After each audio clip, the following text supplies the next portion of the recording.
well, we're not going to the mountains, but we are going to hit the ditches. So we need to get this thing ready, and we'll show you what we do to get this old greasy triple ready.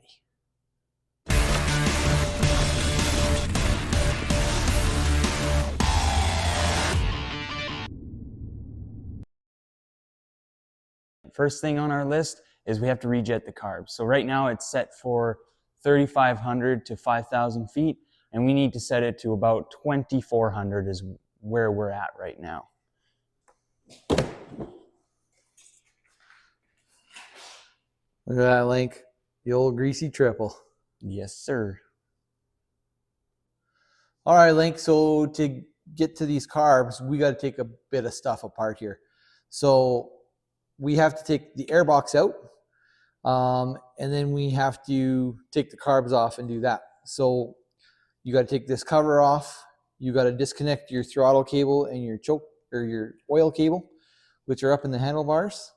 We got to take off some of this wiring, this CDI box. We got to take off the heated carb valve. Like, there's a bunch of stuff to do it, but if you guys just follow along, we'll show you how to do it each step of the way. Well, what's step one, Dad? Well, there's a number of places you can start, but what I like to start with is I take off this cover. Now, this cover, the foam is old. This sled's a 98. I've owned it since brand new. This is actually an old like K&N style filter that I just put the pleats on there because I was getting some like seeds and stuff from weeds into the intake. So we take that off. And now you can see there's duct tape over here because I had holes in the airbox for an airbox mod, but I just put it back to kind of stock configuration for the mountains. So our throttle cable and oil cable are here. To take those off, we have to get to from underneath this bar pad. Okay, so they're right in here. So there's this safety clip you have to pull off. Oh, hang on. Safety clip that you have to pull off here that holds the cables in place. Okay, so that's out. And now we got to pull the cables out of the flipper, and then we can pull them right out of the throttle block. And once they pull out of the throttle block, we'll feed them through here. And that's kind of like step one for taking this air box off to get them out of the way. So just give me a second here. So that cable's out of there. You kind of hold it. I've done this a lot, Link, because these old greasy triples, when they first come out with ethanol gas, man, you were doing this all the time. It was such a pain in the ass. So there's one popped out. The other one, I think we can just pop it out like that. There we go. So those two cables are out. Get them out of here.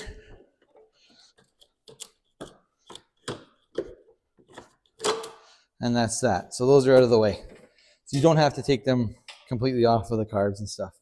So now to get the air box out, we have to pull off this heated carb piece, CDI box, this piece of wiring.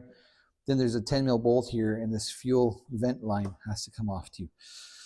So it's a bit of work. It doesn't take that long. So I just got a 10 mil gear wrench in there. Oh, helps if you go lefty loosey, righty tighty. You want lefty loosey this time. I said lefty loosey.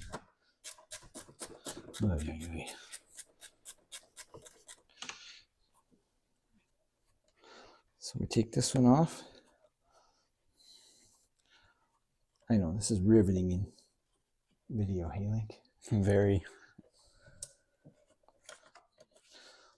This thing sure sounds good, you guys. It's got a Bender Racing exhaust on there. I do have triple pipes for this thing, but I haven't put them on yet because my wife rides this machine and she doesn't really want it to be that loud. Okay, so next I got a number 3 Phillips. Well, I'm wrong. I need a number 2 Robertson for that. So got a number 3 Phillips for these. Pull these ones out.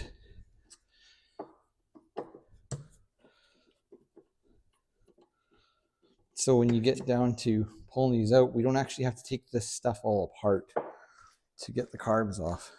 So you can see it's kind of loose here. Let me grab that Robertson. I'll be right back. So I got the Robertson. The reason I got a Robertson here is because I've done this so many times that the factory screws actually stripped out and I had to put bigger ones in there. It's just going into the plastic air box, so not a big deal. Okay, so that CDI box is off. I'm just going to move these pieces down on the running board here. Okay, so that's all disconnected. We've got to take apart this little cable clamp, take the wiring off, and this is our choke cable. So take the wiring off, choke cable right there. And then there's this plug and this plug for your ignition. So those are unplugged. Now we need our long number 2 Phillips. This is really tricky because I actually have reed spacers on the boots down here. So they push the carbs back. So this makes it really tricky to get these airbox boots on and off. But you want to take off the ones that are on the airbox, the ones closest to the airbox, not on the carb. And these ones are actually easier to put on when you go to put it back together. They're still a pain though. Like, it's going to be a fight just to get these on. It always is, but I've gotten pretty good at it. So we have a jetting chart that we look at for this. And we're going to pull off the duct tape or not. Okay, so that's about it. Now this airbox should just come right out.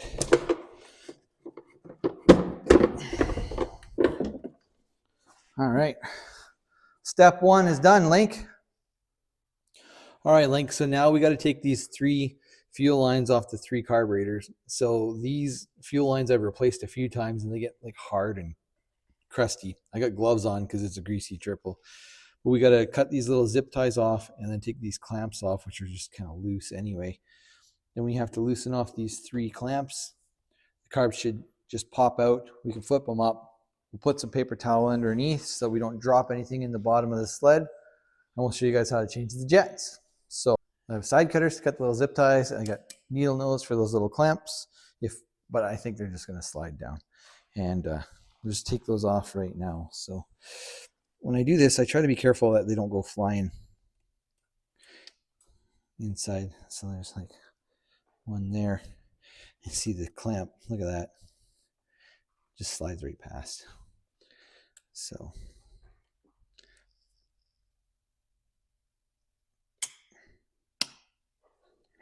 oop, that did not work. Okay, we'll try this one first. Oh yeah, head of that just fell down in the bottom like I just said I wanted to avoid. Okay, so we got those zip ties off. Now sometimes you can just use your needle nose to help kind of force these lines down because they're so tight and stiff. You can just kind of force them off. There's one. Oh, I think I hear Dylan coming on his sled. I think he wants to go for a rip today too, Link. I think so. Yeah. We would have made a video for you guys on the ZR 600 suspension rebuild, but we just had to get it done.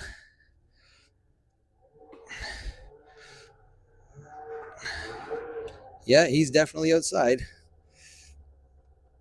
We got to get a sign, Link. This is quiet filming in progress. Right? Okay, those 3 fuel lines are off. We're just going to loosen these 3 clamps and we'll pop that out. Give us a second.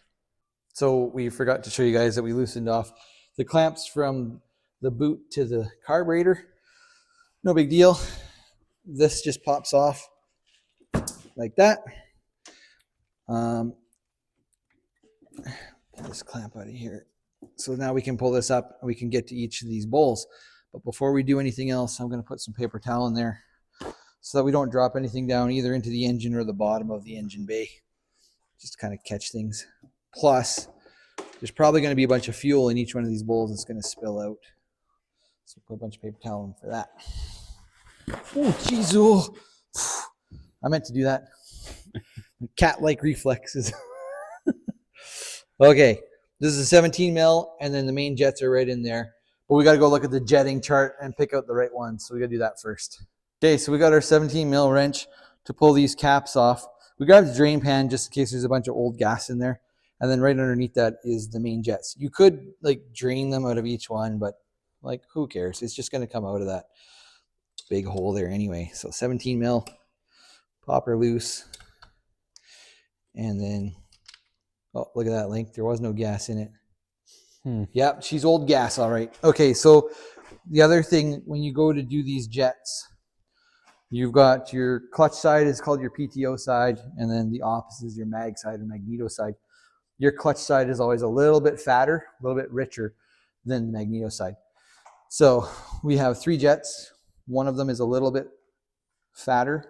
So we got a 146.3 to put on the PTO side and 2 145s to put on the middle and the mag side. If you can read them. 145, 145, 146.3. We'll keep those separated. Okay, so the way these fit in here, this one is the mag side. So we got a flat blade. We're just going to put it inside.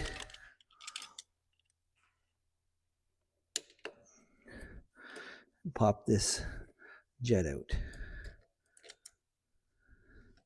It's hard to do with the camera. I mean, not trying to get my face in there. There we go. So we got one jet out, and we'll replace that. Just follow along on the time lapse. We'll do the rest.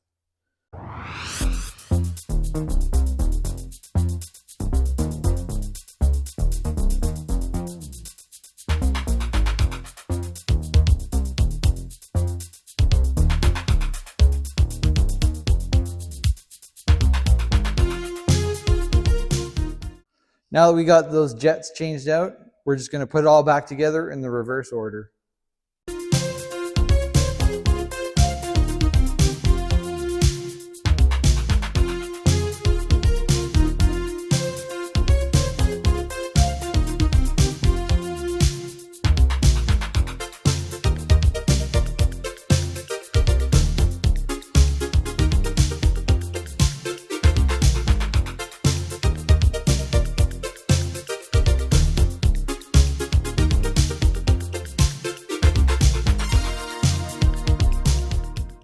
So it's all back together, new jets in it, but honestly, we're not even going to pull it over without changing the spark plugs.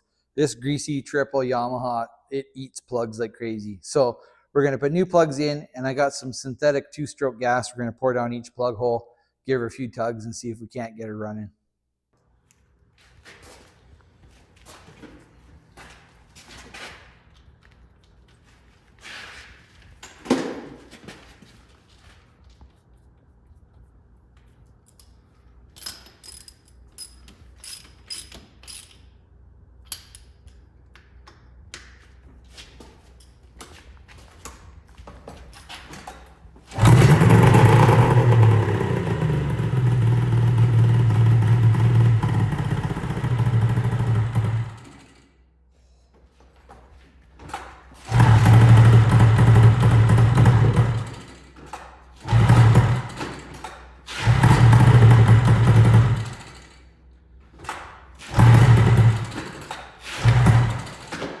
Okay, we'll try that one more time.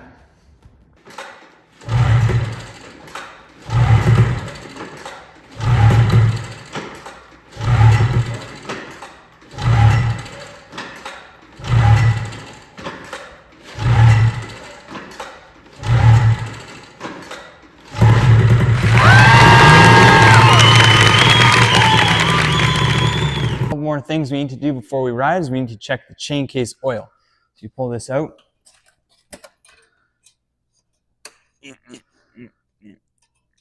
What are you doing? I don't know. There we go. How's it look? I think it looks okay. Okay, wipe her off. put that back in.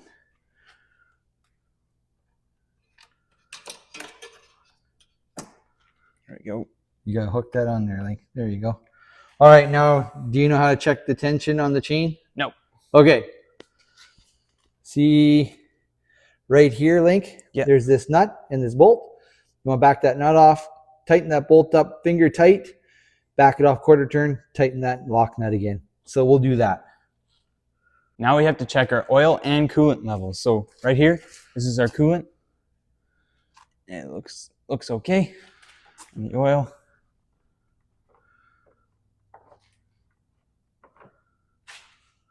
It's a little low, but it'll be okay for right now. Now, another thing, we have to check the skid frame. So we have to look at all the bearings on the bogie wheels, and we have to grease up all of the grease zerks. Okay, so how do you check those bearings, Link? Should just be able to spin them. Try pushing the track down and give that a spin. Looks okay. Looks all right. So how do we know if it's a bad bearing? Grinding noise, or it'll be really hard to turn. Perfect. So last thing here, we have to check all of our clutches, see if there's any wear, cracks, or other problems, and inspect the belt. And so what are we looking for on the belt, Link? Any cracks or Frayed strings, frayed strings, or burn marks, yeah, you know, because it's a heavy Yamaha. It's probably got stuck and burnt the belt. yeah. So, okay, we'll check all that out. Next thing we're going to do is take some white lithium grease, and we're going to spray it on all of our steering components and all of these suspension components with that don't have a grease nipple. He said nipple. That's all for today. So thanks for watching, and we'll see you in the next one.